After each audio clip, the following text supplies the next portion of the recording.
நீங்க அந்த கேள்வியோட சேர்த்து போடுறதுன்னா நான் சொன்னேன் சீமான் அவர்கள் உருவம் பதித்த விவசாயி நீங்க சொல்றீங்க. ஆமா உண்மைதானே, அதான் நான் சொன்னேன். அப்படி இல்ல தமிழ்நாட்டில் பாருங்க எந்த பேனாவை எடுத்தாலும் சீமானுடைய உருவம் தான் வரும், அந்த மீசை தான் வரும். நீங்க இல்லைனாலும் அதுதான் உண்மை, அது தவறு இல்லை. காமாட்சி நாயுடு தவறு அல்லன்னு சொல்றாங்க. காமாட்சி நாயுடு கூட கத்த மீசை வச்சிருக்கிறாரு. அதுவும் அந்த மீசை வேற, அவருடைய மீசை வேற, உங்க மீசை வேற. இல்ல என் மீசை இல்ல, இது விவசாயிக்கான மீசை இல்ல, இது வந்து வழக்கறிஞருக்கான மீசை தான். அது எல்லாம் ஒரு அரசு நினைச்ச ஆந்திராவில் பேசின கஸ்தூரி போய் விரட்டி போய் பிடிச்சின்னு வரீங்க நீங்க. ஒரே ஆள ஒரு சாதாரண இது இல்லை, இத்தனைக்கும் அவ்வளோ பிரபலமான ஆளுங்களே. இந்த சாட்சிகளெல்லாம் முடுக்கி பிடிச்சி உங்களால் விசாரணை முடிக்க முடியாதா? 4 வருஷத்துல அதை செய்ய முடியாதா? துப்பு இல்லையா? அதுக்கான கெப்பாசிட்டி இல்லையா? இல்லை போலீஸ் ஃபோர்ஸ் இல்லையா? இல்லை அதுக்கான அறிவு ஞானம் இல்லையா? ஏன் செய்யலை? இதுக்கெல்லாம் காலம் இருக்கு. அது நாங்கள் மனுதாரராக சேரக்கூடாது. அந்த வழக்கை நடத்தக்கூடிய ஆட்கள் நியமிக்கிற இடத்துக்கு நாங்கள் வரணும். அன்னைக்கு அதற்கான விடிவு வரும்.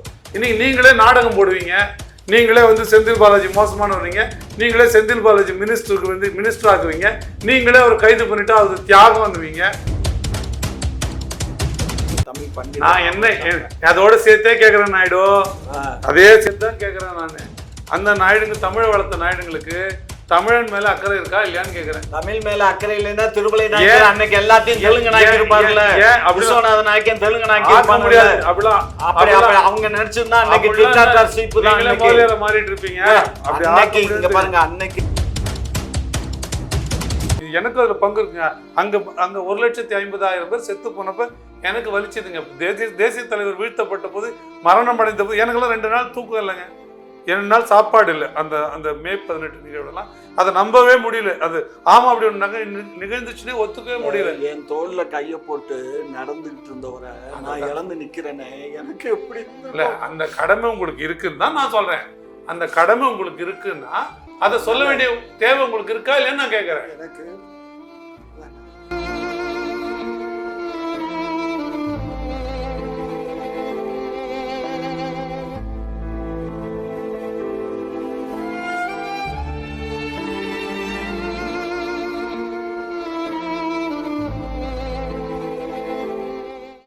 இல்ல அது நிரந்தரம் தான். தேர்தல் ஆணையத்தில் நம்ம வரைஞ்சி நம்ம கேட்ட சின்னமே. ஆனால் சீமானுடைய முகம் பதித்திருக்கிறது, அவரோட உருவம் பதித்திருக்கிறது அப்படின்றத நான் ஏற்கலை. எனக்கு அதில் அப்படி தோணலை. ஒரு விவசாயியோட சின்னம் பதிக்கப்பட்டிருக்கு. தமிழ்நாட்டில் பெரும்பாலும் புழங்குகிற ஒரு விவசாயியோட முகம் அதில் பதிக்கப்பட்டிருக்குது. அந்த முகம் அண்ணன் சீமான் போல பார்ப்பதற்கு இருக்குது. இல்லை அண்ணன் சீமானை போலவே முகம் கொண்ட நிறைய விவசாயிகள். தவறு இல்லைங்க, நான் என்ன சொல்றேன், அவருடைய உருவமாவே இருந்தாங்க. அவரோட உருவம் சொல்ல வேண்டிய வேலை இல்லைன்னு நான் சொல்றேன். அண்ணாதுரையை கொடியில போட்டிருக்காங்க அதிமுக. அது அண்ணாதுரை அந்த கட்சியோட தலைவர் தான் ஆமான்னு சொல்ல போறோம் அல்ல. அது ஒரு பேசு பொருள் இல்ல. கட்சி சின்னம் வந்திருக்கு, உங்களுக்கு அப்படி தோணுதுன்னா அது இப்படிதான் நான் சொல்றேன், அப்படிதான் நான் கருதுறேன். நான் என்ன கேட்க வந்தேன்னா, இதே உருவம் தான் தேர்தல் ஆணையம் வந்து நாளைக்கு வெளியிடும் இல்லையா ஒரு. ஆமா ஆமா அதுல இந்த படம் ஆமா இந்த படம் தான் வரும். இதுதான் வரைந்து கொடுத்திருக்கிற மாதிரி. இந்த மாதிரியில தான் அது வெளியே வரும். எந்த மாதிரி கொடுத்துருக்கோமோ அதை அவங்க அங்கீகாரம் பண்ணிருக்காங்க. அப்ப இந்த மாதிரி தான் அது வெளியில வரும். அவ்வளவுதான் நான் கேட்டது, அவ்வளவுதான். ஒரு சந்தேகம் தான். நீங்க அந்த கேள்வியோட சேர்த்து போடுறதுன்னா நான் சொன்னேன் சீமான் அவர்கள் உருவம் பதித்த விவசாயி நீங்க சொல்றீங்க. ஆமா உண்மைதானே, அதான் நான் சொன்னேன். அப்படி இல்ல தமிழ்நாட்டின் பாருங்க எந்த பேனாவை எடுத்தாலும் சீமானுடைய உருவம் தான் வரும், அந்த மீசை தான் வரும். நீங்க இல்லைனாலும் அதுதான் உண்மை, அது தவறு இல்லை. காமாட்சி நாயுடு தவறு அல்லன்னு சொல்றேன். காமாட்சி நாயுடு கூட கத்த மீசை வச்சிருக்கிறாரு. அதுவும் அந்த மீசை வேற, அவருடைய மீசை வேற, உங்க மீசை வேற. இல்ல என் மீசை இல்ல, இது விவசாயிக்கான மீசை இல்லை, இது வந்து வழக்கறிஞருக்கான மீசை தான். நான் உங்க மீசையை நான் அப்படி பாக்குறேன். அப்படித்தான் பெரும்பான்மை விவசாயிகள் இருக்கிறாங்க நான் சொல்றேன். அது உறுதினா எங்களுக்கு சந்தோஷம். உறுதிதான். சரி, அதுல சில சவால்கள் இருக்கு, அதுல சில சவால்கள் சிக்கல்கள் இருக்கு. அதுல நீங்க வழக்கறிஞர் இருக்கிறதுனால இல்ல அந்த சின்னம் உறுதிதான். ஆனால் ஒரு சிக்கல்கள் இருக்குன்னு சமீபமா அதுல வேறு புரிதல்கள் இருக்கு. அந்த சின்னத்தை போலவே இப்ப ஏற்கனவே இருக்கிற கன்னா கிசான் இருக்குல்ல, அந்த கன்னா கிசானை மறுபடியும் உங்க கட்சிக்காரங்க பாரதிய பிரஜா ஐக்கியதா பார்ட்டி பேப் கட்சின்னு வாங்க, அந்த கட்சி வாங்கிட்டு எங்க சின்னத்துக்கு பின்னாடியே வந்து நிக்கலாம். அதற்கான வாய்ப்பு இருக்குது. ஏன்னா எங்க ஓட்டுகளை கவர்வதற்காக. இன்னும் ஏர் உழவன் சின்னம்லாம் சில சின்ன சின்னம்லாம் இருக்குது. டிராக்டர் உழவன் இருக்கு, கலப்பை உழவன் வந்து தேர்தல் நேரத்துல தானே இது அறிவிப்பாங்க. இப்பயே அறிவிச்சிட்டாங்க. இல்ல அங்கீகரிக்கப்பட்ட கட்சிக்கு சின்னத்தை வந்து இப்பயே அறிவிச்சிருவாங்க. நாங்க மனு கொடுத்தோன்னே அதுக்கான காலம், அந்த ப்ராசஸ் இருக்கு. இந்த லிஸ்ட்ல இருக்கா இல்லையா, இந்த லிஸ்ட் இந்த சின்னம் வேறு ஒரு கட்சிக்கு கொடுக்கப்பட்டிருக்குதா இல்லையா, வேறு மாநில கட்சிகள் இல்லை வேறு மத்திய அரசு கட்சிகளுக்கோ, அதாவது சென்ட்ரல் ரெஜிஸ்டர்ட் பார்ட்டிஸ்க்கோ யாருக்கோ கொடுத்துருக்கா, இதெல்லாம் ஒரு பார்ப்பாங்க. காலத்துல இருந்தது ஜனதா கட்சி, ஏர்உழவன் இருந்தது, ஏர்உழவன் இருந்தது, நம்ம இங்கேயே தமிழ்நாட்டிலே இருந்தது அந்த சின்னம், எனக்கு நினைவு இருக்கு. இதை பார்ப்பாங்க. இந்த சின்னம் மற்ற எந்த வகையிலனா பாதிக்குதா, சமூக உணர்வை தூண்டுதா, சமய உணர்வை தூண்டிடுமா, இதுல வேற சிக்கல் வருமா, இதெல்லாம் லிஸ்ட்ல செக் லிஸ்ட்ல இருக்கு. இது வந்து இந்த பாயிண்ட் இதெல்லாம் தாண்டி வரதுக்கு கொஞ்சம் நேரம் ஆச்சு, அது வந்துடுச்சு. சரி, எனக்கு இந்த சந்தேகம் நிவர்த்தி ஆயிடுச்சு. இன்னொரு இது பெரிய விஷயம் என்னன்னா, உங்களுக்கு பொள்ளாச்சியுடைய அந்த வழக்கு தெரியும்.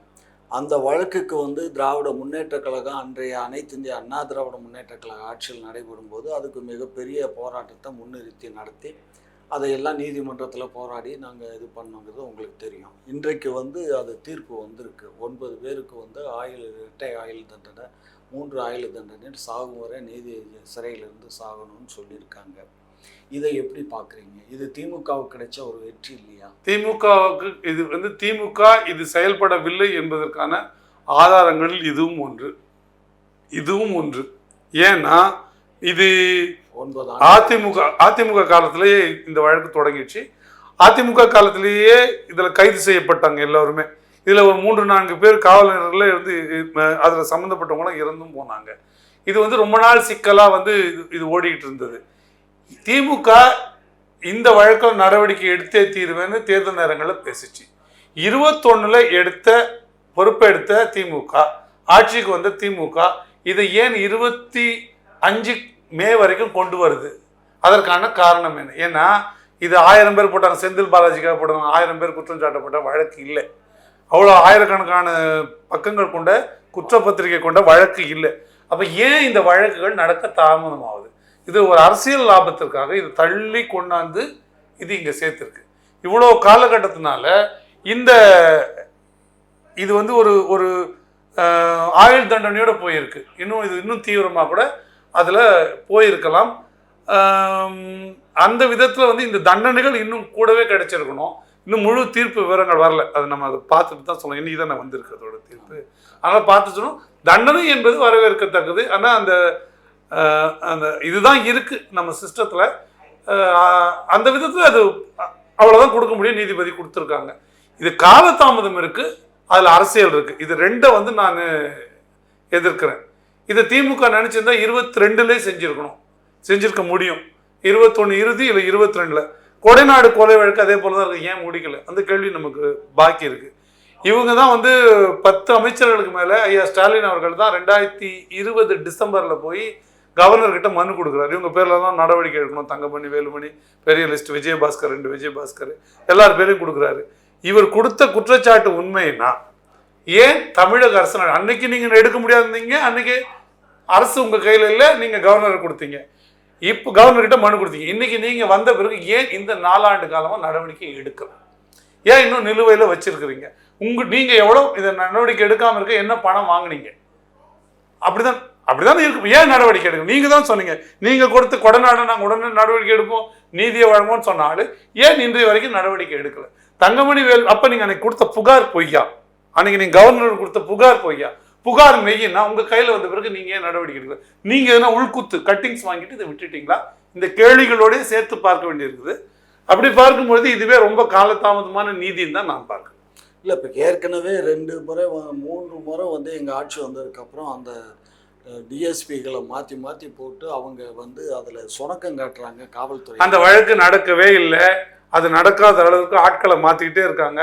அந்த விசாரணை நடக்காத அளவுக்கு இன்னும் சில சாட்சிகள் கூட அதில் மிரட்டப்படுறாங்க, விசாரணைக்கு வரவிடாமல் பண்ணப்படுறாங்க. எல்லாமே அதில் நடக்குது. அது எல்லாம் ஒரு அரசு நினைச்சா ஆந்திராவில் பேசின கஸ்தூரி போய் இங்கே விரட்டி போய் பிடிச்சின்னு வரீங்க நீங்கள். ஒரே ஆளை ஒரு சாதாரண இது இல்லை, இத்தனைக்கும் அவ்வளோ பிரபலமான ஆளுங்களே. இந்த சாட்சிகளெல்லாம் முடுக்கி பிடிச்சி உங்களால் விசாரணை முடிக்க முடியாதா? 4 வருஷத்தில் அதை செய்ய முடியாதா? துப்பு இல்லையா? அதுக்கான கெப்பாசிட்டி இல்லையா? இல்லை போலீஸ் ஃபோர்ஸ் இல்லையா? இல்லை அதுக்கான அறிவு ஞானம் இல்லையா? ஏன் செய்யலை? அப்படி ஒன்றும் இது வந்து இரட்டை கோபுர வழக்கு மாதிரியோ இல்லை அந்த ஹோட்டலில் தீவிரவாதிகள் தாக்கின வழக்கம், இல்லை பன்னாட்டு தலையீடு தேவைப்படுற வழக்கா இது? சொல்லுங்க. ஒரு சாதாரண ஒரு மாநிலத்துக்குள்ள நடந்த ஒரு சாதாரண ஒரு வழக்கு தான் இது. இதில் தீவிரம் எங்கே இருக்குது? இது முதலமைச்சர் வீட்டில் நடந்தது, இது ஒரு கொலை வழக்கு. இது 2 தான் இருக்குது. நீங்கள் இப்போ ஏன் அதை முடிக்க முடியாத காரணம் என்ன சொல்லுங்க? அப்படி ஒரு இமாலய சிக்கல் அதில் இல்லை. அப்போ நீங்கள் திட்டமிட்டு சரிங்க, நீங்கள் ஒரு கூட்டு களவாணியாக இருக்கீங்க. நான் திமுக மேலே குற்றம் சொல்கிறேன். நான் அதை முழுமையாக பறுக்கிறேங்க. அதுக்கு இப்போ வந்து காவல்துறை அதிகாரிகளை மாற்றி மாற்றி யார் போட்டா? அரசு தான் அரசு ஏன் மாற்றுது? அவங்க சரியா நடக்கலைங்கிறது. எவன் அதுல செய்வான்னு தகுதியான ஆளு உங்களுக்கு தெரியாதா? எங்க அருண்குமாரை போடணும், எங்க வருண்குமாரை போடணும்னு உங்களுக்கு தெரியுது. எந்த முட்டு சந்தில் வச்சு ஒருத்தனை நைட்ல கூட்டி போய் என்கவுண்டர் பேர்ல சுடணும்னு உங்களுக்கு தெரியுது. எந்த கேஸ்ல எவனை சுட்டா மேற்கொண்டு விசாரணை இல்லாம திமுக கார மாட்ட மாட்டான், அந்த மாதிரி ஆளுமை எடுத்து அந்த மாதிரி இடத்துல போய் சுட உங்களுக்கு தெரியுது. இதெல்லாம் தெரியுதுன்னா இது நேரு தம்பி மர்டர் பண்ணி எவ்வளவு வருஷம் ஆச்சு? ஏன் கண்டுபிடிக்கல? ஏன் கண்டுபிடிக்கல? அதான் கிடையாது. அதுல அப்படி ஒண்ணு தீர்க்கப்பட முடியாத அளவுக்கு பெரிய வழக்கு இல்ல அது. அதுல கண்டுபிடிக்காம இருக்கிறதுக்கு அரசியல் காரணம் இருக்கு. அதுல சார்ந்த புள்ளிகள் யாரோ அரசியல்ல ஒரு தமிழகத்தின் பெரிய கட்சியோட நெருக்கமான தொடர்புல இருக்கிறாங்க. அதை தோண்டிக்கிட்டே போனா அங்க போய் நிற்கும். அதனால அதுக்கிட்ட போகாம இருக்கீங்க நான் சொல்றேன். ஃபைல இருந்தாலும் க்ளோஸ் பண்ண முடியல நான் சொல்றேன். ஏங்க நீ அதை விடுங்க. நீங்க இந்த கொடநாடு கொலை வழக்கு ஏன் நடவடிக்கை நீங்க சொல்லுங்க. இதுதான் காரணம் சொல்லுங்க. ஏன் மாத்துறீங்க? நீங்க ஏன் அந்த அங்க இருக்க அந்த இவங்க வந்து சாட்சிகள் வந்து பிரசாட்சியாவே மாறிக்கிட்டே இருக்காங்க ஒவ்வொருத்தரும். ஏன் பிரசாட்சியா மாறுறாங்கன்னு எனக்கு தெரியும். எந்த ஒரு சாட்சியும் அப்ப ஏன் நீங்க ஒரு பெட்டிஷன் போட்டு இந்த வழக்கை நீங்க எடுத்து நடத்தக்கூடாது? நீங்க நாங்க போட்டா ஏங்க செந்தில் பாலாஜி மிக மோசமானவர், இவர் கெட்ட கேடுக்கு இவர் பேரெல்லாம் முதலமைச்சர் பட்டியலில் இருக்குன்னு ஐயா ஸ்டாலின் அவர்கள் பேசினாரு. என்ன தகுதி மாற்றம் வந்துச்சு 2021 அதே செந்தில் பாலாஜிக்கு ஸ்டாலின் அவர்கள் கொடுத்தாரு. அதே துறை தான் என் சார்ஜ் ஷீட்டு போட்டது, அதே எஃப்ஐஆர் போட்டது, அதே சார்ஜ் ஷீட்டை வந்து இப்போ என்ன போடும்னா குற்றமற்றவன்னு போடும். திமுக அரசு நினைச்சா குற்றமற்றவன் எத்தனை வழக்கில் அப்படி போட்டிருக்குது. எத்தனை கேஸுகள் இப்போ ஆனந்த வெங்கடேசன் அவர்கள் எடுத்த நீதி வழக்கெல்லாம் என்ன நடந்தது? சார்ஜ் ஷீட் ஸ்டேஜ்லேயே இவங்களே வந்து போடுறாங்க, இல்லை அதில் சஃபிஷியன்ட் மெட்டீரியல் இல்லை, போதுமான விவரங்கள் இல்லை, அதனால வந்து நாங்கள் அந்த வழக்குகளை கைவிடுறோன்னே போடுறோம். கோர்ட் அக்விட் பண்ணுது. அது மேலே தான் வந்து உங்களுக்கு ஹைகோர்ட் நடவடிக்கை எடுக்குது. எப்படி போடுறோம்? இந்த லட்சத்தில் நாங்கள் சேர்ந்துட்டா நீங்கள் என்ன போட்டுருவீங்க? இதுக்கெல்லாம் காலம் இருக்குது. அது நாங்கள் மனுதாரராக சேரக்கூடாது. அந்த வழக்கை நடத்தக்கூடிய ஆட்கள் நியமிக்கிற இடத்துக்கு நாங்கள் வரணும். அன்னைக்கு அதற்கான விடிவு வரும். இன்னைக்கு நீங்களே நாடகம் போடுவீங்க, நீங்களே வந்து செந்தில் பாலாஜி மோசமானவங்க, நீங்களே செந்தில் பாலாஜி மினிஸ்டருக்கு வந்து மினிஸ்டர் ஆக்குவீங்க, நீங்களே அவர் கைது பண்ணிட்டா அது தியாகம்னுவீங்க, தொட்டிப்பார் சீண்டிப்பார்னுவீங்க. நீங்கள் உங்களை நம்பி நாங்கள் ஒரு மனு போட்டு சுற்றணும். எம்ஏஆர் ஜெயலலிதா வழக்கு இங்கே நடக்காது, நியாயத்துக்கு புறமா நடக்கணும், பெங்களூருக்கு டிரான்ஸ்ஃபர் போட்டீங்க. அப்போ செந்தில் பாலாஜி வழக்கு மட்டும் இங்கே எப்படி அவரே மினிஸ்ட்ரியில் இருக்கும்போது நடக்கும்? நீங்கள் வேற அதில் மினிஸ்ட்ரி எடுக்கணும், எடுக்க மாட்டீங்க. நீங்கள் அது சுப்ரீம் கோர்ட்டு கேட்டால் தான் எடுப்பீங்க. இது உங்கள் லட்சணம். அப்போ உங்களுக்கு போய் நம்பி நாங்கள் போடணுமா? மக்கள் வெளியில சொல்லுவோம், மக்களுக்கு தெரியும்ல, அவங்க சொல்லுவாங்க இதுக்கான பதில். அப்ப நீங்க ஆட்சிக்கு வந்துருவீங்களா? உறுதியா வருவோம். என்ன ஆட்சிக்கு? உறுதியா வருவோம். ஆட்சிக்கு வருவோம். ஆட்சிக்கிட்ட நீங்க வருவீங்க, நாங்க ஆட்சியை பிடிப்போம். அப்படியா? எல்லா ஆட்சிகளையும் எங்க ஆட்சிகளை நினைப்போம். அது வேற. நாங்க வந்து உறவு முறை பாராட்டக்கூடியவங்க, பண்பாட்டில் உயர்ந்தவங்க, நாங்க பண்ணுவோம். உங்களுக்கு தெரிய வாய்ப்பு இல்லை. அது உங்களுக்கு வந்து எங்களுக்கு பண்பாடே இல்லை. இல்ல அதுக்குன்னு ஒரு பண்பாடு உங்கள்ட்ட தான். திராவிட நாகரிகம், திராவிட பண்பாடு தனியா உங்கள்ட்ட தான் நாங்க டியூஷன் கத்துக்கணுங்க. கத்துக்கணும். வாங்க, நீங்க மட்டும் வேற யாருன்னா கூட திராவிட பாரம்பரியத்துல இருந்தா சொல்லுங்க, நம்ம கத்துக் கொடுக்கோம். ஆமா. ரெண்டாவது இன்னொரு விஷயம், நீங்க இப்ப வந்து உங்க தலைவர், உங்க ஒருங்கிணைப்பாளர் சொல்றாரு 35 வயதுக்கு உட்பட்டவங்களுக்கு 50%, பெண்களுக்கும் ஆண்களுக்கும் 50% கொடுக்கப்படும். அது கொடுக்கும்போது அதில் ஒரு 50 போயிடும். பேலன்ஸ் 50 வந்து ஏற்கனவே இதில் இருக்கக்கூடிய உங்களை போன்ற நபர்களுக்கெல்லாம் கொடுக்கப்படும் அப்படின்னு சொல்கிறாரு. இது சாத்தியப்படுமா? ஏன் சாத்தியப்படாது? நான் என்ன நினைக்கிறோம் அடிப்படையில்னா, இளைஞர்களுக்கு வாய்ப்பு கொடுக்கணும். 1, இளைஞர்களை அரசியல் படுத்தணும். 2, இளைஞர்கள் தான் வந்து ரொம்ப மன தூய்மை உடையவர்களாக இருக்காங்க. அனுபவ குறைவு அவங்களுக்கு இருக்கே தவிர ஆற்றல் குறைவோ நேர்மை குறைவோ இளைஞர்கள்கிட்ட இல்லை. மாறா ஒரு குறிப்பிட்ட வயது தாண்டிட்டவங்க, இல்லை வயது கூடுதலாக இருக்கிறவங்களுக்கு மனசு முழுக்க தான் குடும்பத்துக்கு சொத்து சேர்க்கணும், தான் வந்து எப்படி கொள்ளடிக்கிறது அப்படின்ற தீவிர திட்டங்கள் தான் தெரியுது. அதில் வந்து சரியானவர்களை தேர்ந்தெடுக்கிறதுல சிரமம் இருக்குது. செயல்படுறதுலையும் வந்து இளைஞர்கள் கொஞ்சம் கூடுதலாக நல்ல சிறப்பாக செயல்படுவாங்க. பண்ண வேண்டியது ஒன்று தான், அவங்கள அரசியல் படுத்தணும். அப்போ அது அது ரொம்ப எளிதாக முடியக்கூடியது தான். வழிகாட்டுற இடத்துல கொஞ்சம் வயது முதிர்ந்தவர்கள் நேர்மையாக இருப்பவர்கள், சரியாக நடப்பவர்கள், அவர்களை தேர்ந்து ரெண்டு ஆற்றலும் தேவைப்படுது. ஆனால் இளைஞர் ஆற்றல் பேரளவில் தேவைப்படுது.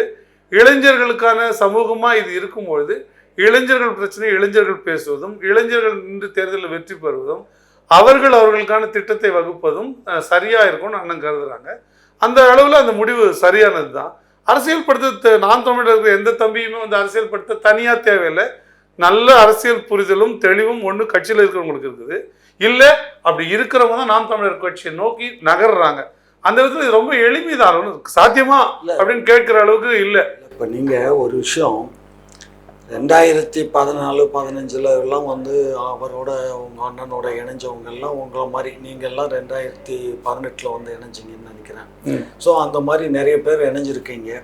ஸோ நீங்கள் அதில் வந்து நம்ம இந்த தேர்தலில் நீங்கள் தான் சொல்கிறீங்க வெற்றி வாய்ப்பு எங்களுக்கு இருக்கும் அப்படின்னா, வெற்றி வாய்ப்பை நோக்கி பயணிக்கக்கூடிய இந்த காலகட்டங்களில் நமக்கு தேர்தலில் சீட்டு கிடைக்கல அப்படின்னு சொன்னால் அந்த தம்பிகளுடைய மனசு ரொம்ப வேதனைப்படாதா?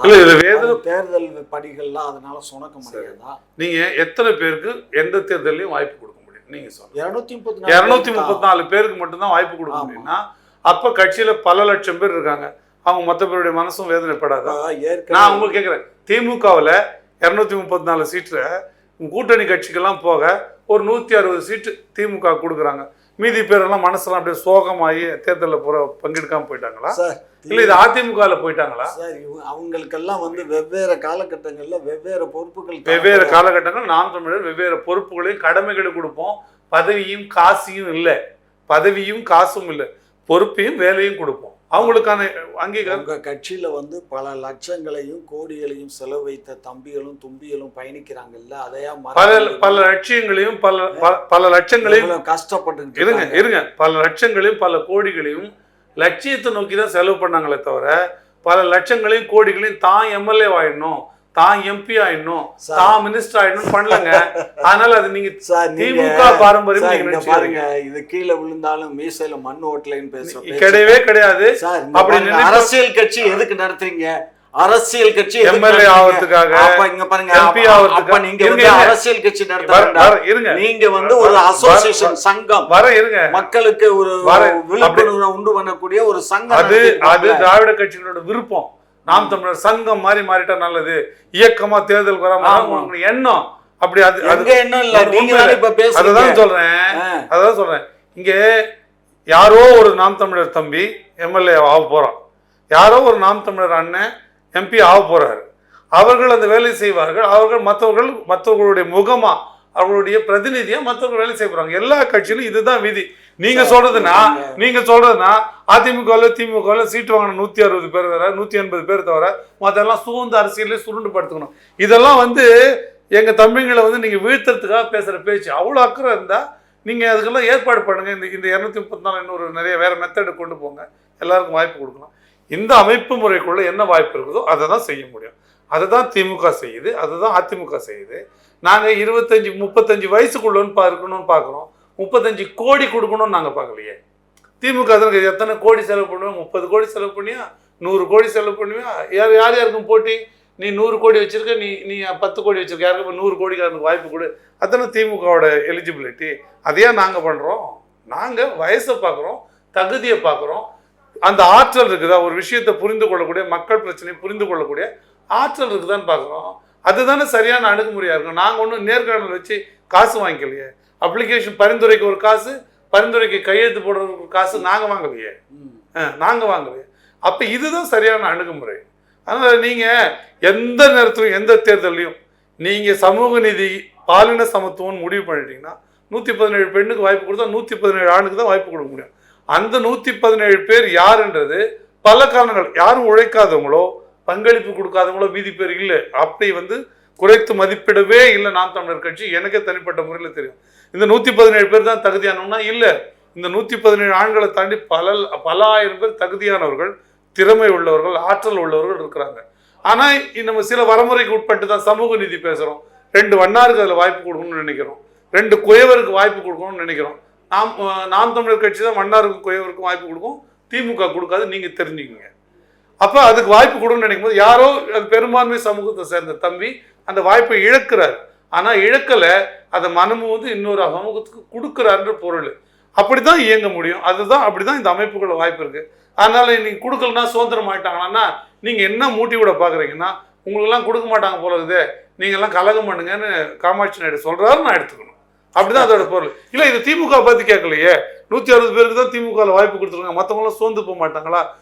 துரைமுருகன் பையன், நேரு பையன், இந்த மாதிரி மினிஸ்டர் பையன், பொய்யாமொழி பையன், இவங்களுக்கே வாய்ப்பு கொடுக்குறாங்களே, மற்றவங்களுக்கெல்லாம் வாய்ப்பே கொடுக்கறது இல்லையே, சோர்ந்து போக மாட்டாங்களா? திமுக நீங்க கேட்கலையே, காமாட்சி நாயுடு கேட்கலையே. அவங்களுக்கு எலிஜிபிலிட்டி இருக்கு சார். அததாங்க கேக்குறேன். வெற்றி வாய்ப்பு அவங்கள்ட்ட தான் இருக்கு சார். வெற்றியை தேடி தரக்கூடிய அந்த செல்வாக்கு அவங்கள்ட்ட தான் இருக்கு. அதனாலதான் அவங்களுக்கு கொடுக்கணும். சோர்ந்து போக மாட்டாங்களா? மத்தவங்க சோர்ந்து போக, நாங்க இப்ப என்ன வச்சுக்கோங்க, காசு தின்றவங்களே சோர்ந்து போக மாட்டாங்க. இந்த நெக முளைச்ச காலத்துல இருந்து திமுக நானு இடையில தான் அங்க போனேன் இங்க போனேன், அது வேற விஷயம். ஆனா 1962 இருந்து நான் இங்க இருக்கேன், திமுகல தான் இருக்கோம். அப்படி இருந்தா கூட நான் இன்னும் வந்து எனக்கு ஒரு சீட்டு கொடுங்க நான் போய் கேட்கல. காரணம் கொடுக்க மாட்டாங்க. அதெல்லாம் கொடுக்குறாங்க, கொடுக்கலங்கிறதே கேட்கலையே. காமாட்சி நாயுடோட வேலை வேணும், காமாட்சி நாயுடுக்கு இடம் கொடுக்க கூடாது. இதுதான் திமுக. இப்ப உங்களுக்கு நான் கேக்குறேங்க, உங்களுக்கு இந்த மாதிரி சீட்டு கொடுக்க போறது இல்ல, மத்தவங்க எல்லாம் சோர்ந்து போயிட மாட்டாங்களா? காமாட்சி நாயுடு சார்ந்தவங்க சோர்ந்து போயிட மாட்டாங்களா? திமுக எப்படி வேலை செய்வாங்க? நாம் தமிழ்ல அது நடக்கும்னா நான் காமாட்சி நாயுடு திமுக இப்படி கச்சை கட்டி மல்யுத்தம் மட்டும்தான் பண்ணல, சட்டையை கட்டிட்டு மற்ற எல்லா கருத்து போரும் பண்றாரு. அப்பேற்பட்ட காமாட்சி நாயுடுக்கே சீட்டு கொடுக்கலையே அப்படின்னு மற்றவங்களாம் சுதந்திர மாட்டாங்களா? அது எங்க மக்கள்கிட்ட அந்த கேள்வி இருக்குங்க, வேற விஷயம். அது இருந்தாலும் ஒரு காமாட்சி நாயுடு சம்பாதிச்சாருன்னா நம்மளும் சம்பாதிக்கலாமே, அவரால் சம்பாதிக்க முடியாது, வாய்ப்பு இல்லாதப்ப நம்மளும் சம்பாதிக்க முடியாது அப்படின்ற ஒரு வேற எதுனா அட்ஜஸ்ட் பண்ணி இங்க பாருங்க, மாவட்டங்கள் போகும்போது கேள்வியில் வரத்தான் செய்யுது, அதெல்லாம் வேற, புரியுதுங்களா? ஆனா கட்சியில இப்ப என்ன சொல்றாங்க, நாயுடுன்னு வரக்கூடாது, நாயுடு பேரை விட்டுட்டு காமாட்சின்னு வாங்க, ஒரு பொறுப்பை வாங்கிக்கோங்க. நேரு என்ன சமூகம்? அது நேரு ரெட்டியாரு இல்ல, அவர் ரெட்டி விட்டுட்டு போயிட்டாரா? அவர் ரெட்டியார் சங்கத்துல போய் பேசுறாரு, பேர்ல விட்டுட்டாருங்க. ரெட்டியார் சங்கத்துல போய் பேசுறாங்க, கனிமொழி போய் நாடார் சங்கத்துல போய் பேசுறாங்க. எங்க விட்டுட்டு வாங்கன்னு சொல்றாங்க. அதெல்லாம் ஆதிக்க குரூப். நாங்க நாயுடு ஐயோ நாயுடு வாய் பொத்தி கை கட்டி இருக்கோம் நாங்க. அது கம்மார் நாயுடு சொல்லாதீங்க, மத்த இருக்கிற பலிஜா நாயுடு, கவரா நாயுடு, முத்ரா நாயுடு, முத்ரா நாயுடு அவங்க இருக்கிறாங்க. ஆனா கம்மா பலிஜா வெளமானி என்னை பொறுத்த மட்டும் நாயுடு பேரவைங்கிறது ஒண்ணுதான். எல்லா நாயுடும் நான் சேர்த்து கொடுக்குது இல்லையே. கம்மார் நாயுடுங்க கவர நாயுடுங்களுக்கு பொண்ணு கொடுக்குது இல்லையா? பொண்ணு எடுக்குது. அது பொண்ணு கொடுத்தா தெலுங்கு தானே, ஒரே இது தானே. இங்க பாரு, தெலுங்குன்னு வாங்க வராங்க, எல்லாம் தமிழ்நாட்டுல தெரியாம கேக்குறேன். நீங்க தெலுங்கு தான், கொடுக்கறது இல்லைன்னு நான் சொல்றேன், கொடுக்கறது இல்லைன்னு சொல்றேன். உங்களுக்கு எதார்த்தம் புரியும்ல. கம்மாவார் வீட்டுல வந்து அருந்ததியர் யாரு? அருந்ததியர் தெலுங்கு தானே. தெலுங்கு தான். கம்மார் கொடுப்பாரா? எது கொடுப்பாரு? எது கொடுப்பாரு கேக்குறேன். அது எப்படி கொடுப்பாங்க? இப்ப போராட்டம்னா மட்டும் ரெட்டியாரு, செட்டியாரு, தெலுங்கு மணி செட்டியாரு எல்லாருமே சேர்ந்துக்கிறாங்களே, அன்னைக்கு தெரியலையா? அதான் அந்த போராட்டத்துல சொல்றாங்க. ஏங்க மொத்தமா வந்தது 47 பேருன்னு சொல்லிட்டு, மொத்தமா அந்த 47 பேரும் ரோட்ல போறவன் ஒவ்வொருத்தனும் அவன் நான் இந்த ஜாதி இந்த ஜாதி சொல்லுங்கடான்னு. எந்த ஊர்ல ரெட்டியார் சங்கமும் நாயுடு சங்கமும் இல்ல? எந்த ஊர்ல இல்ல? எல்லா ஊர்லயும் இருக்குல்ல. இந்த எல்லாம் சேர்ந்து ஏன் ஒரு எதிர்ப்பை பதிவு பண்ணல? நீங்க இப்படி பேசுறது தவறுன்னு ஒரு விஷயம். நீங்க உள்ளூர ஒரு விஷயம் புரிஞ்சுக்கோங்க. இங்க பாருங்க, நீங்க ரெட்டியாருங்கிறதுனால உங்களுக்கு சென்னையில இருக்கிறதுனால சில தரவுகள் தெரியுமோ தெரியாதோ, தமிழ்நாட்டிலேயே அதிகமா தமிழ் பண்டிட்டா பணிபுரியக்கூடியவங்க ரெட்டியார் கம்யூனிட்டி, அடுத்து நாயுடு கம்யூனிட்டி. இந்த 2 கம்யூனிட்டி தான் தமிழை இன்னைக்கு வளர்த்துக்கிட்டு இருக்காங்க. தமிழ் பண்டிட் நான் என்ன அதோட சேர்த்தே கேட்கிறேன் நாயுடு, அதே சேர்த்து தான் கேட்கிறேன் நானு. அந்த நாயுடுங்க, தமிழை வளர்த்த நாயுடுங்களுக்கு தமிழன் மேல அக்கறை இருக்கா இல்லையான்னு கேக்குறேன். தமிழ் மேல அக்கறை இல்லைன்னா திருமலை நாயக்கர் அன்னைக்கு எல்லாத்தையும் தெலுங்கு நாயக்கர் இருப்பார்ல, விஸ்வநாத நாயக்கன் தெலுங்கு நாயக்கர் இருக்க முடியாது. அப்படி அவங்க நினைச்சிருந்தா அன்னைக்கு டிக்டாட்டர்ஷிப் தான் அன்னைக்கு மாறிட்டு இருப்பீங்க. அன்னைக்கு இங்க பாருங்க, அன்னைக்கு டிக்டாட்டர்ஷிப், அன்னைக்கு அசர்வாதிகார ஆட்சி அந்த அக்கறை இருப்பாங்க. அந்த அக்கறையில எங்களுக்கு அந்த எண்ணம் கிடையாது. அந்த அக்கறையோட ஒரே யாவரும் கேள்வி இல்ல, அந்த அக்கறையோட தான் கேக்குறேன். தமிழை வந்து அப்படியே ரெட்டியாருங்களும் நாயுடுங்களும் தான் வளர்த்தாங்க, பண்டிட்டுங்க அவங்க தானா? தமிழ் பால் அவ்வளவு அக்கறை இருக்குதுன்னா ஏன் இந்த நிகழ்வுகளுக்கு மே 18 விஷயம் இது என்னங்க ஒரு ஜிஜிபி மேட்டர்? ஜிஜிபி மேட்டர்லயே செய்யறேன்னு நான் சொல்றேன். ஏங்க ஜிஜிபி மேட்டர்லயே செய்யறேன், எந்தப்பழ மேட்டர்லயே செய்யறேன். இதெல்லாம் எங்க ஒரு பூசணிக்காய் மேட்டர்ல செய்ய போறாங்க நான் கேட்கிறேன். இதெல்லாம் அப்படி எல்லாம் சொல்லாதீங்க. இதெல்லாம் ஒரு இதெல்லாம் நொண்டி சாக்குன்னு நான் சொல்றேன். அப்படி இல்ல. தமிழை வளர்த்தது சாப்பிடுறதுக்கு. உங்களுக்கு விஷயம் தெரியாது. அவங்கள அங்க கைது பண்ணின உடனே எனக்கு எத்தனை போன் வந்தது என்னன்னா, நம்ம இருக்க மெசேஜ் இப்ப நம்ம முடிச்ச உடனே ரொம்ப சின்னதா கேக்குறேன். நீங்க அவர் தெலுங்கரா இருக்க வேணாம் அப்படி சொன்னவர் ஒரு தமிழரா இருக்காரு. நாம அது மாதிரி நடவடிக்கை எடுப்போமா இல்லையா? அண்ணன் சீமான் தலையை சீவிடுவோம்னு சொன்ன ஒரு தமிழர் சொன்னாரு. நடவடிக்கை எடுத்துட்டோம் இல்ல. அந்த பாயிண்ட்ல சொல்லாதீங்க. அது இந்த பேச்சை யார் பேசினாலும், யாரை நோக்கி யார் பேசினாலும், யாரை நோக்கி யார் தவறுங்க, அது தவறு. அது மன்னிக்க முடியாது. அது கொழுத்த வார்த்தை, தவறான வார்த்தை, அது தவறா பல சிக்கல்களை உண்டு பண்ணக்கூடிய வார்த்தை, ரெண்டு சமூகங்களுக்கு நடுவுலயே பிரச்சனை உண்டு பண்ற வார்த்தை. அது இங்க ஒரு கூடியாதான் வாழ்ந்துட்டு இருக்கோன்றது உண்மையானா அந்த பிரச்சனை உட்படுற வார்த்தை அது தவறு.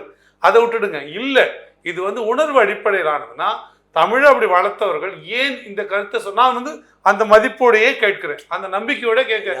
ஏன் கேட்கலன்னு நான் கேட்கிறேன். எத்தனை சமூகம் லேசா ஒரு புகைய ஊதி ஊதி அதை எரிக்க வேண்டாம்னு நான் நினைக்கிறேன். புரிஞ்சுக்கோங்க, தவறா நீங்க நினைக்காதீங்க. நான் ஒரு சின்ன பொறி அதை நம்ம பல பொரிய ஆக்க வேண்டாம். ஏன்னா இந்த மாதிரி உணர்வுகளை நம்ம அதை எப்போ அதை நம்ம பெருசா நம்ம தட்டி கேட்கிறோமோ அப்பதான் அது பெருசா விளைவுகள் வரும். நான் சொல்றேன், ஒரு ஜென்யூன் கன்சர்ன் வாங்கல, ஒரு நியாயமான அக்கறையோட, ஒரு நேர்மையான அக்கறையோட நான் சொல்றேன்.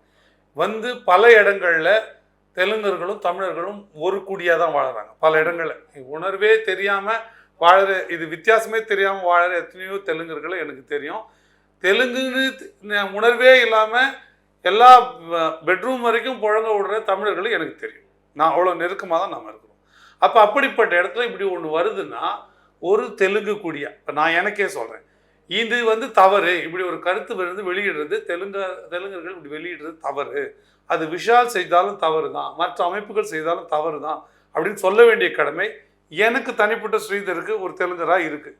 காமாட்சி நாயுடுக்கு அந்த உணர்வு இருக்கு அப்படின்றதுனால தான் நீங்க உடனே அவனை கைது பண்ணுங்க, நடவடிக்கை எடுக்காதீங்கன்னு சொல்றீங்க. அந்த கருத்து வெளியிட்டவங்களை சொல்லும்போது அவன் அந்த நாயை பத்திலாம் பேசாதீங்கன்னு நீங்க சொல்றீங்க. அப்ப அந்த உணர்வு இருக்குன்னா, ஒரு தனிநபருக்கு இருக்குன்னா, ஒரு தனிநபர் எனக்கு இருக்குன்னா, அமைப்பா இருக்கிற தெலுங்கு அமைப்புகளுக்கு அந்த கடமை இருக்கா இல்லையான்னு கேட்கிறேன். சார், கடமை ஒவ்வொரு செய்யணுமா இல்லையா? செய்யணுமா இல்லையா? செய்ய தவறும் போது ஏன் செய்ய தவறாங்க? என் கேள்வி அங்கதான். ஏன் செய்ய தவறாங்க? இல்ல நீங்க ஏன் அறிவுறுத்த தவறுறீங்கன்னு உங்ககிட்ட இருந்து அந்த கேள்வி பல சங்கம், ஒரு சங்கம் இல்லைங்க தவறுங்க, இது அவர் பேசக்கூடாது. தெலுங்கு தேசம்னு என்டிஆர் வச்சப்ப இங்க நான் இவர் தான் கேட்கிறார், தெலுங்கு பிரஜான்னு வச்சு கட்சி பேர் ஆரம்பிக்கலான்னு எம்ஜிஆரை பார்த்து என் டி ராமாராவ் அவர்கள் கேட்கிறாரு. ஓ, தெலுங்கு பிரஜான்னு வைக்காதையா, அவர் குருகாருன்னு கூப்பிடுவார் எம்ஜிஆர். ஓ, தெலுங்கு பிரஜான்னு வைக்காது, தெலுங்கு ராஜ்யம்னு வையா அப்படின்னு சொல்றாரு. அன்னைக்கு தெலுங்கு ராஜ்யம் வைக்கும்போது ஆந்திராவில், நெல்லூர்ல, சித்தூர்ல, திருப்பதியில் தமிழர்கள் இருந்தார்களோ இல்லையா? எதனா ஆட்சி பண்ண சொன்னாங்களா? தெலுங்கு தேசத்துக்கு அங்கிருந்து தமிழர்கள் ஓட்டு போடலையா? ஓட்டு போட்டாங்களா இல்லையான்னு சொல்லுங்க. போட்டாங்கல்ல. அப்ப இங்க நாம் தமிழர் வரும்போது இதே தெலுங்கு சமூகத்தை சேர்ந்தவங்களுக்கு அது கூட நிற்க வேண்டிய, ஓட்டு போட வேண்டிய, இந்த கொள்கைகளுக்காக பாடுபட வேண்டிய கடமை இருக்கா இல்லையான்னு தான் நான் கேட்கிறேன். எல்லாத்துக்கும் எல்லா விதத்திலையும் கடமை இருக்குன்னா நான் முதல்ல அழைப்பா காமாட்சி நாயுடு கூப்பிடுறேன். நீங்க தமிழ் என்று சொல்வதுன்னா உண்மைன்னா நாம் தமிழ் கட்சிக்கு வந்துருங்க. அதுதான் உங்களுக்கு சரியா தான் இருக்கும். ஏன்னா நீங்க தமிழரா இருக்கீங்க, தமிழர் நலன்ல அக்கறை கொண்டிருக்கீங்க, சீக்கிரம் வந்துருங்க. அண்ணங்கிட்ட பேசி, உங்க மரும பிள்ளைகிட்ட பேசி ஒரு பொறுப்பு வாங்கிடுவோம். ஏங்க நான் என்ன பொறுப்பை வாங்கி, எனக்கு என்ன இப்பதான் 10 வயசு 16 வயசு. பரவாயில்ல. ஆண்டோர் அமைப்புன்னு ஒண்ணு இருக்கு, அறிவுரைகள்லாம் வழங்குற அமைப்பு ஒண்ணு இருக்கு நாம் தமிழ் கட்சியில. அந்த மாதிரி கூடுங்க. ஏன்னா நீங்க சொல்றதுனால சொல்றேன். காலங்கள் பதில் சொல்லுங்க. காலங்கள் இருக்கு, அந்த பதில் தான் நான் எதிர்பார்த்து காத்துட்டு இருக்கிறேன். காலங்கள் இருக்கோ பதில் சொல்ல. நான் ஒண்ணு உங்ககிட்ட எதிர்பார்க்கிறேன். ஒரு தெலுங்கு சமூகத்துல இருந்துகிட்டாலும் என்ன தமிழன்னு நீங்க சொல்லிக்க விருப்பப்படுறீங்க அப்படின்னா அந்த வார்த்தை உண்மைன்னு நான் கருதுறேன். இப்போ நான் நம்புறேன்னு வச்சுங்களேன் இந்த ஆர்குமெண்ட்டுக்கு. அப்படின்னா இல்லை, இது போல பேசக்கூடாது, இது போல பேசி இது தவறு, இது போல விஷால் நடத்தியது தவறு, தம்பி நீங்க ஒரு அறிக்கை கொடுங்கன்னு சொல்ல வேண்டிய கடமையும் பொறுப்பும் காமாட்சி நாயுடுக்கு இருக்கு. அது இருக்குங்க. அதை செய்யுங்க. அதை நீங்க போன்ல சொல்றது இல்ல, அதை போன்ல சொல்றது இல்ல, அது பொது வெளியில செய்ய வேண்டிய உங்களுக்கு கடமை இருக்கு அப்படின்னா நீங்க செய்யுங்க. உணர்வு உண்மைன்னா அது செய்யுங்க. அவர் தான் நிப்பாட்டிட்டாரு இருப்பீங்க, அவர் நிப்பாட்டாரு, நீங்க என்ன செய்தீங்க? அதுக்கான வருத்தம் என்ன? மன்னிப்பு இல்லைங்க, வருது, ஐயோ நான் தெரியாமல் பண்ணிட்டேங்க, இது எனக்கு அதில் பங்கு இருக்குங்க. அங்கே 1,50,000 பேர் செத்து போனப்போ எனக்கு வலிச்சதுங்க. தேசிய தலைவர் வீழ்த்தப்பட்ட போது, மரணம் அடைந்த போது எனக்கெல்லாம் 2 நாள் தூக்கம் இல்லைங்க, 2 நாள் சாப்பாடு இல்லை. அந்த மே 18 நிகழ்வுலாம் அதை நம்பவே முடியல. அது ஆமாம் அப்படி ஒன்று நிகழ்ந்துச்சுன்னே ஒத்துக்கவே முடியல. என் தோல்ல கையை போட்டு நடந்துகிட்டு இருந்தவரை நான் இழந்து நிக்கிறேனே, எனக்கு எப்படி இல்லை, அந்த கடமை உங்களுக்கு இருக்குன்னு தான் நான் சொல்றேன். அந்த கடமை உங்களுக்கு இருக்குன்னா அதை சொல்ல வேண்டிய தேவை உங்களுக்கு இருக்கா இல்லைன்னு நான் கேட்குறேன். எனக்கு இல்லை, நான் அந்த உணர்வை அப்படியே புரிஞ்சுக்கிறேன். நான் அந்த உணர்வை நான் அப்படியே நான் ஏன் அதை குறைத்து மதிப்பிடவோ இல்லைன்னு சொல்லவோ நான் சொல்லலை. என்னன்னா நாங்கள்லாம் எவ்வளோ, நானும் இதே உட்காந்து எவ்வளவோ ராமகிருஷ்ணன், இதே ஒரு மணி எல்லாம் யாரும் மறுக்கலையே, வைகோவோட பங்களிப்பு உட்பட யாரும் மறுக்கலையே. சொன்னோம், வைகோ கூட ஒரு லெவலுக்கு மேலே கீழே இறங்கி வரல. நானெல்லாம் அவர்கிட்ட ரொம்ப சொன்னேன், நீங்கள் தயவு செஞ்சு விட்டுடுங்க, இது நமக்கு வந்து மாநில சுயாட்சியை வாங்கிக்கிடுவோம், கொஞ்சம் கொஞ்சமாக உள்ள ஸ்டெப் பை ஸ்டெப்பாக போகலாம் அப்படின்னு. இல்லை இதோடய கட் ஆகிடும், நம்மளை அதுக்கப்புறம் வளர விட மாட்டாங்க அப்படின்னாரு. நான் சொன்னேன், காவல்துறை உங்கள் கண்ட்ரோல். தேசிய தலைவர் சொல்கிறீங்க, அவரோட நீங்கள் சந்திச்சிங்களா? சந்திச்சார். 48 நாள் அவர் கூட இருந்திருக்கேன் ஐயா, 1 நாள் 2 நாள் இல்லை. அவர் கால் ஒடிஞ்சு ட்ரீட்மெண்ட் எடுக்கும்போது நான் தான் டாக்டரை கூப்பிட்டு போய் ட்ரீட்மெண்ட் கொடுத்து, அது முக்கியமான ஒரு வீட்டில் தான் வச்சு நாங்கள் பண்ணணும், மதுரையில் தான் பண்ணணும், சரியா? அதனால் அவர் இருக்கார், அந்த வீட்டுக்காரர் இன்னும் உயிரோடு தான் இருக்கார். அவர் இதெல்லாம் இப்போ பேசுறது இல்லை. அந்த கடமை உங்களுக்கு இருக்குன்னு நான் நம்புறேன். அதனால நான் பேசுறதுக்கான காரணம் என்ன, அந்த கடமை எனக்கு இருக்குன்னு நான் நம்புறேன். இப்போ அதை வந்து யாருமே, அதாவது அவர் வந்து அவருடைய அந்த ஒரே குறிக்கோள் வந்து நம்ம வந்து இப்போ நம்ம வரி வசூல் பண்ணிட்டு இருக்கோம், இதை அப்படியே நம்ம நாடாக பிரகடனப்படுத்தணும் அப்படிங்கிறது தான் அவருடைய எண்ணமாக இருந்துச்சு. அது அந்த நேரம் வந்து இந்தியா தான் அதுக்கு வந்து முழு காரணமும் அப்போ இருந்த வெளியுறவுத்துறை அமைச்சர் தான் காரணம். நான் அந்த காரணங்களை ஒரு பக்கம் வைக்கிறேன். நான் இப்போ அன்னைக்கு ஈழத்தில் சிக்கல் இருந்தது, பிரச்சனை ஆச்சு, போர் நடந்தது, எங்கே வந்தாங்க? இந்தியாவுக்கு தான் வந்தாங்க, தமிழ்நாட்டுக்கு வந்தாங்க. குஜராத்துக்கு போல, ஏன் நீங்கள் அதை இந்தியாவுக்குன்னு சொல்லக்கூடாதுன்னா, குஜராத்துக்கு போல, ஆந்திராவுக்கு போல, கர்நாடகாவுக்கு போல, நேராக இங்கே தான் மன்னார் வாழை கூட வந்து இங்கே தான் தமிழ்நாட்டில் தான் இறங்கினாங்க. தமிழ்நாடு எல்லா பகுதிகளையும் குடியேறினாங்க. ஒரு நிலம் இருந்தது. நாளைக்கு இதுவும் தமிழர் நிலமாக இல்லாமல் போனால் எங்கே போவாங்க? ஏன் அவர்கள் ஆந்திராவுக்கு போகவில்லை? ஏன் கேரளாவுக்கு போகலை? ஏன் கர்நாடகாவுக்கு போகல? ஏன் குஜராத்துக்கு போகல? ஏன் அஸ்ஸாமுக்கு போகல? அதுதானே இருக்கு. அதுதான் அங்கதான் இப்பதான் நாயுடு கரெக்டான இடத்துக்கு வராரு. அப்ப இங்க காப்பாத்தி கொடுக்க வேண்டிய கடமை உங்களுக்கும் எனக்கும் தெலுங்கர்களா இருக்கா இல்லையா இருக்குங்க. அதை செய்து நகருங்கன்ற. அதெல்லாம் நடக்கும், நகருங்க. இது போன்ற மே 18 நாளைக்கு ஜாலி, கோடையில் ஒரு ஜாலி பண்றவங்கள கண்டிங்க, அவங்கள வருத்தம் தெரிவிக்க சொல்லுங்க, அவங்களே உளப்பூர்வமா புரிஞ்சுக்க சொல்லுங்க, இந்த தமிழ் தேசியத்துக்கு குரல் கொடுக்க சொல்லுங்க, கரம் கொடுக்க சொல்லுங்க, கை கொடுக்க சொல்லுங்க, பங்களிப்பு கொடுக்க சொல்லுங்கன்னு நான் சொல்றேன். சரி, பேசுவோம்.